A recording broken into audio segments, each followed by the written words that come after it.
এ কোরআন নাজিল হওয়ার আগে হেদায়েতের পথ রাসূল নিজেও জানতেন না। আল্লাহ সূরাতুদ দুহার মাঝে বলছেন ওয়া ওয়াজাদাকা দাল্লান ফাহাদা। ও প্রিয় নবী, আল্লাহ তাআলা আপনাকে পেয়েছেন হেদায়েতের পথ সম্পর্কে অনবহিত অবস্থায়, দাল্লা অনবহিত, ফাহাদা তারপর আপনাকে হেদায়েত দিবেন কে? ওয়াদ-দুহা সূরা আছে না, শপথ দ্বিপ্রহরের, ওয়াল লাইলি ইযা সাজা শপথ রাতের, আলাম ইয়াজিদকা ইয়াতীমান ফাআওয়া। আল্লাহ বলছেন, আল্লাহ কি তোমাকে ইয়েতিম রূপে পাননি?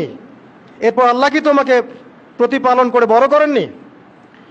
ওয়াজাদাকা দাল্লান ফাহাদা, আল্লাহ কি তোমাকে পথভ্রষ্ট পান নাই?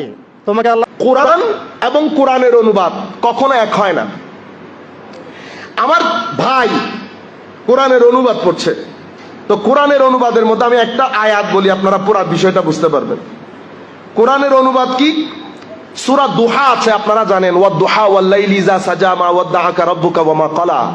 এই আয়াতের, এই সূরার মধ্যে একটা আয়াত হচ্ছে ওয়া ওয়াজাদাকা দাল্লান ফাহাদা। এখন কোরআনের অনুবাদ তিনি মানে আল্লাহ, মূল বিষয় হচ্ছে উনি যেটা বলতে চাচ্ছেন সেটা হচ্ছে আল্লাহ আপনাকে পথভ্রষ্ট পেয়েছেন অতঃপর হেদায়েত করেছেন। এই আয়াত উনি এখন অনুবাদ করছেন। তিনি মানে আল্লাহ তোমাকে মানে রাসূলুল্লাহকে পথভ্রষ্ট পেয়েছেন অতঃপর তিনি তোমাকে হেদায়েত করেছেন। এখন এটা আপনার ছেলে আমার ভাই পড়েছে, পড়ার পরে আপনি বলেন তো দেখি রাসূলের পাক সম্পর্কে তার অন্তরে কি জন্মাবে? মানে নবী আমাদের মতো আর কি, উনি তো পথভ্রষ্ট ছিলেন, ওনাকে তো এটা আল্লাহ এসে হেদায়েত করেছেন। আপনি কিন্তু এটাকে কোরআন মনে করে পড়েছেন, অথচ আপনি কোরআন পড়ার আগে যিনি কোরআনের অনুবাদ করেছেন ওনার একটা মাইন্ডসেট আছে। উনি যখন অনুবাদ করেন ওনার আকীদা মাইন্ডসেটকে সামনে রেখে ওই জিনিস দিয়ে ওই জিনিসের আলোকে অনুবাদ করেন। এটা কি কোরআনের মধ্যে সম্ভব? সম্ভব। কেন সম্ভব? কোরআনের এক এক শব্দের 3 থেকে 21টার মতো অর্থ আছে।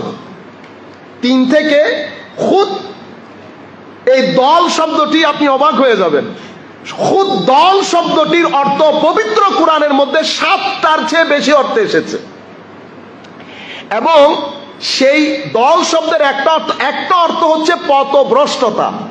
কিন্তু আরব লোকজন এই শব্দটিকে মরুভূমির মধ্যে কোনো এক জায়গায় অনেক গাছ একসাথে, আর একটা গাছ দূরে, একেবারে দূরে, ওইটা একটা, আর তার থেকে আপনি মনে করেন 500 বা 600 ফিট দূরে অনেক গাছ একসাথে। আরবরা তাদের পরিভাষায় ওই একা বৃক্ষটাকে দাল বলে। আপনি দেখছেন কোন জায়গার অনুবাদ কোথায় চলে এসেছে। দল্লুনের একটা অর্থ পথভ্রষ্টতা কোরআনে পাকের আলোকে, আরেকটা দল্লুনের অর্থ ভুলে যাওয়া, আরেকটা দল্লুনের অর্থ কারো প্রেমে বিভোর হয়ে দুনিয়াদারি ভুলে যাওয়া, আরেকটা দল্লুনের অর্থ ডিসঅ্যাপিয়ার হয়ে যাওয়া, নিখোঁজ, আরেকটা দল্লুনের অর্থ মরে যাওয়া, আরেকটা দল্লুনের অর্থ সবার মধ্যে থেকে সবার সাথে না থাকা। একটা অর্থ পথভ্রষ্টতা, আপনি অর্থ করে দিলেন, তাও কি তিনি আপনাকে না, তিনি তোমাকে পথভ্রষ্ট পেয়েছেন।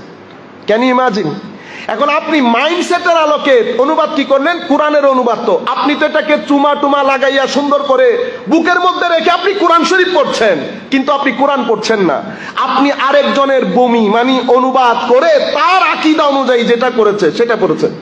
আমার ছেলেরা যখন এটা পড়ে অটোমেটিক্যালি আমার নবী সম্পর্কে তার অন্তরে যে ধারণার জন্মায় সেটা একেবারে লো গ্রেডেড হয়।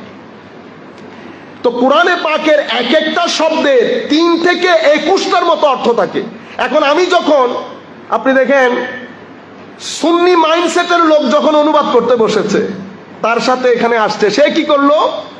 সে প্রথমে তুমিটাকে আপনি করে দিয়েছে, তিনি আপনাকে পেয়েছেন। পথভ্রষ্ট না, পথভ্রষ্ট তো হতে পারে না। কেন? কারণ উনি তো নবী ছিলেন যখন পৃথিবী সৃষ্টি হয় নাই। কোরআনের আয়াত বলছে রূর জগতে আল্লাহ সমস্ত নবীদের থেকে আমার নবীর ব্যাপারে ওয়াদা নিয়েছেন। তো তিনি তো দুনিয়ায় আসার আগে রূর জগতে নবী ছিলেন, তো যিনি নবী থাকেন উনি তো পথভ্রষ্ট হইতে পারে না। নাম্বার 1। নাম্বার 2, আমার নবীর 40 বছরের জিন্দেগি, 40 বছর পরে নবুয়তের প্রকাশ। এই 40 বছরের জিন্দেগির মধ্যে আমার নবীকে মক্কার কুরাইশরাই বলতো সত্যবাদী। আমার নবীকে মক্কার কুরাইশরাই বলতো সবচেয়ে ট্রাস্টওয়ার্দি, সবচেয়ে নির্ভরযোগ্য লোক। মক্কার কুরাইশরাই বলছে উনি কখনো কোনো ভূত মূর্তিখানা তো যাওয়া দূরের কথা, উনি ওই রাস্তা দিয়ে কখনো হাঁটেনি নাই। তো উনি পথভ্রষ্ট কখন ছিলেন?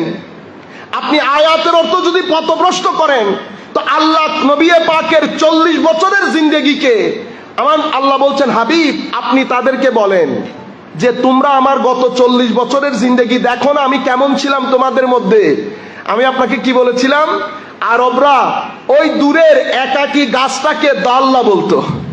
তো এখন আমার নবী বলছেন, আমার আল্লাহ বলছেন, হাবিব আরবের সমস্ত মুশরিকদের মধ্যে আপনি সবার সাথে থেকেছেন কিন্তু কারো সাথে থাকেননি। সবার মধ্যে আপনি একাকী ছিলেন। আপনি চাচ্ছেন যে আমি আপনাকে দায়িত্ব বুঝিয়ে দেই, তো আমি কি করলাম? অতঃপর আপনার মনের অবস্থা দেখে আপনি চাচ্ছেন আল্লাহ দায়িত্ব বুঝিয়ে দেন, আমি দায়িত্বে লেগে যাই, দায়িত্ব বুঝিয়ে দেন, দায়িত্বে লেগে যাই। প্রিন্সিপালের সিটে আপনি আমাকে 15 দিন বসাই রাখছেন, দায়িত্ব যখন দিচ্ছেন না আমার ভিতরে একটা ডিস্টারবেন্স আসে না, দায়িত্ব দিচ্ছেন না কেন? তো এখন আমার আল্লাহ বলছেন আপনার ভিতরে আমার প্রেমে আপনি বিভোর ছিলেন, আমার চিন্তায় বিভোর ছিলেন, আপনি চাচ্ছিলেন আপনাকে আমি দায়িত্ব বুঝিয়ে দেই। অতঃপর আমি পুরা হেদায়েত ডিটেইলসের সাথে আমি আপনাকে দায়িত্ব বুঝিয়ে দিয়েছি। এটা সুন্নি আকীদার, এটা সুন্নি অনুবাদ। এখন আপনি এখানে 2-3 ধরনের অনুবাদ পাচ্ছেন। ম্যাক্সিমাম অনুবাদের মধ্যে তিনি তোমাকে পথভ্রষ্ট পেয়েছেন, অতঃপর তিনি তোমাকে হেদায়েত দান করেছেন। এটা কখনো কোরআনের শুদ্ধ অনুবাদ হইতে পারে না, কারণ উনি এসেছেন নবী হয়ে। নবী কেমনে পথভ্রষ্ট হয়?